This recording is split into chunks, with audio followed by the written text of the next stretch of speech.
Yes, Michael? Yes, thank you. No, I don't think anybody's going to disagree up here that public comment is an integral part of the process. But I think what makes this unique, what I want to stress in answering this question is that we need to actually plan before the developer gets here. It's one thing to engage the developer and as he goes through the required process to do what he needs to build property, we need to be out in front of these developers so that we can steer it more effectively as a community as opposed to just looking at that city block. I think we are missing opportunities, and we're about to, in my estimation, be really actually behind the eight ball in handling the property surrounding the plaza, the properties surrounding the plaza. Our general plan, for instance, is over 15 years since it's been last reviewed. That's the guiding document for how our city steers growth and development.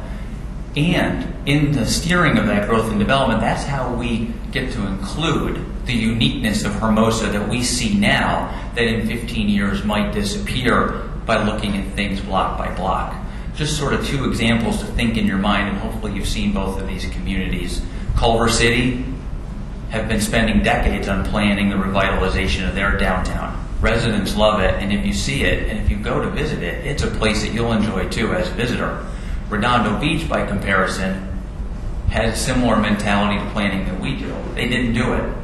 This power plant over here and the whole waterfront area is locked in gridlock that, again, in my estimation, will continue to be locked in gridlock for years to come. They can't figure out what's going on over there. And it's because they didn't do the forward thinking that we need to do here now. Just as a quick aside, I appreciate Mr. Tucker bringing up the BMW site.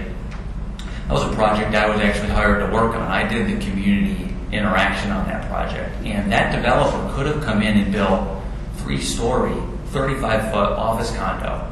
He's a forward thinker. He came to the city, he hired the company I work for, and he said, I want to figure out how we can partner with the city to do what the city needs that benefits me as the property owner as well. That's where the condo hotel combination came out of. It was some collaborative thinking from a forward-thinking developer. They're not all like this.